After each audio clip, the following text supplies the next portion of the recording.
Hi, do you need help with your writing? Whew. So this is a big problem in English. You can maybe speak well or not. You can understand grammar. Your listening's really good, but oh my God, writing. Writing's difficult in English because you have to really pay attention to all the rules. Hate rules. Whether you're writing for your IELTS test or your CELPIC test, or essays for school, it can get boring and you don't want to practice writing essays. God, I have the solution. So I have a writing workshop where I send you fun things to write about. These are called journal prompts or writing prompts. It just means ideas. So I give you an idea and you write it. Oh, cool. And don't worry, it's not boring. It's not like, talk about your last summer vacation. It's fun things. The writing prompt that I chose today was something strange that happened to you, which I'm sure you have tons of those. So in my writing workshop, you are going to write your prompts. You send them back to me via email and I correct them. Wow, that's the hardest part. You can write and write and write, but you always need someone to correct you. And that's where the teachers come in. So the details are on the website. Jump on there, sign up for the course, and I'll help you with your writing and make it not boring. Yes. So let's go with the first thing that I've chosen. So the writing prompt, as I said, was something strange that happened to you. Now, I'm making this really short and sweet, just so you can see the major errors that I see with my students' writing. So let's read it. And tell me if you can find the errors, okay? Yesterday, I was at park. 5 girls start talking with me. I offer them some chickens. Nobody takes 1 piece of chicken except for 1 girl. She took 5 pieces. True story. Let me go back. I was sitting at the park having a lovely picnic with a box of Jollibee chicken. Jollibee chicken's amazing, by the way. Delicious. And a girl comes up and she says, "Oh, hey, can I pet your dog?" Sure. My friend, being the super nice guy that he is, says, "Hey," or no, she said, "Hey, you guys have got Jollibee chicken. Enjoy." And she leaves. My friend's like, "Hey, do you want some chicken?" Now, most people would go, "Oh, no, thank you. We want the chicken, but we would never take it." She, God bless her, on the other hand, comes like, "I would love some chicken." So she dips her hand in the bucket, takes out a piece, and she says, "Oh, I'm going to take 2 pieces." Huh? Wow. Bold move, girl. Love it. So she takes 2 pieces of chicken and saunters off. That means she ran away.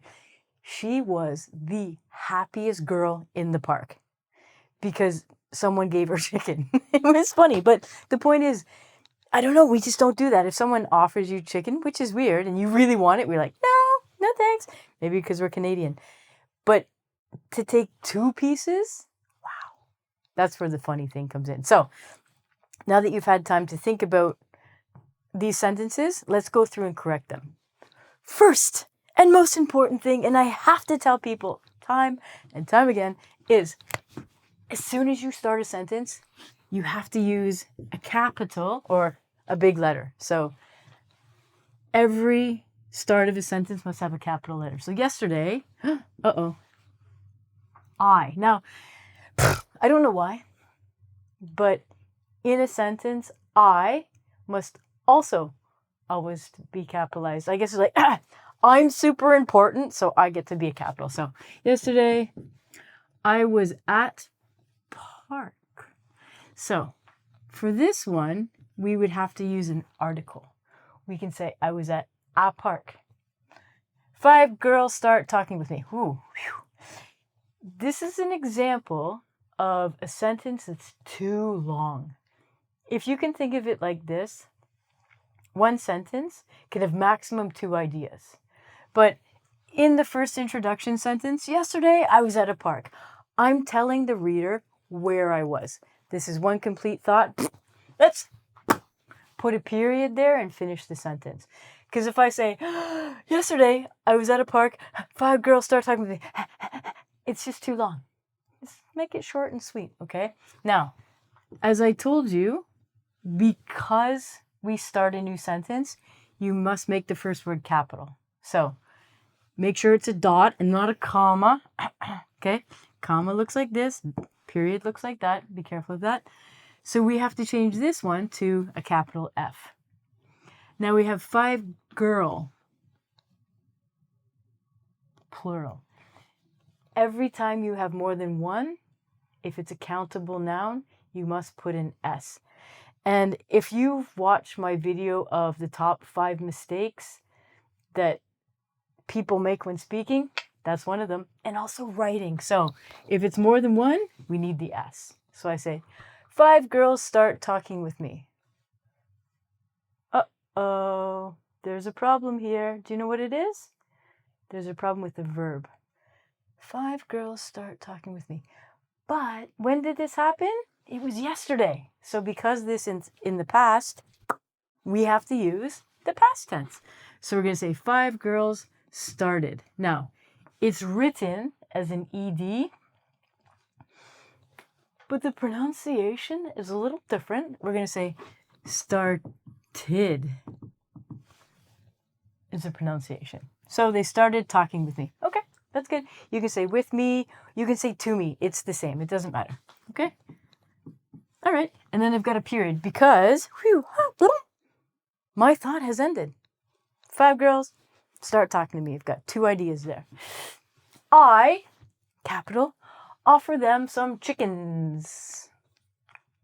Again, because this is the past tense, we have to make sure that all of our verbs in the sentence are past tense. So, I offered, it sounds like a D, them some chickens. Okay, this is where English gets fun too. Now, if we put an S on this, it's like they're live. Like, hey, I'm at the park, you want some chickens? Because it's food, we have to take off the S. So, chicken as a food is uncountable. As an animal, it's countable. Example, oh, I went to the farm yesterday and I saw 5 chickens. I went to Jollibee yesterday and I ordered some chicken. So if it's a food, there's no S. And if it's not a food, if it's an animal, we put the S. Okay, I offered them some chickens. We can put a period here because it's an idea. And you're like, oh, what happened? What happened? So again, make sure that you have capital. Oops. Nobody takes 1 piece of chicken. So this verb, if it was in the present tense, would be okay. But again, it's the past tense. So we have to say nobody took 1 piece of chicken. Not even 1 piece. Except for 1 girl. So nobody took 1 piece of chicken, comma, except for 1 girl. So we need a comma here to break it up and be like, oh, hold on. There's something different. There's some magic coming at the end of the sentence. Okay. Nobody took 1 piece of chicken except for 1 girl. Okay. If we have 1, we have to make sure that this agrees with each other. Okay. 1 girl, 2 girls, 5 girls. Be careful of that. She took 5 piece. Uh-oh. Can you find the mistake here? There are 2 mistakes in this sentence. So, when we have she in the present tense, we have to add the S. But if it's in the past tense, we don't need the S. We can just say she took 5 piece. 5 is plural. Pieces! Yeah! True story. No, it's not true. She only took 2 pieces. But these writing prompts to write in a journal will really help you improve your ability to think about something, write it in English. And with me correcting you, you're going to do so well in your next essay.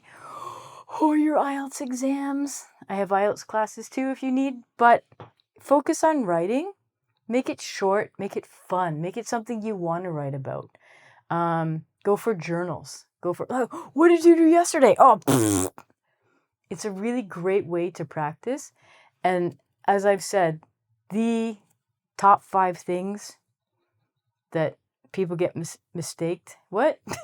People get mistaked. The errors that people make are not putting a capital letter, not putting a comma properly, not putting a period, sentences that are too long, and your past tense grammar.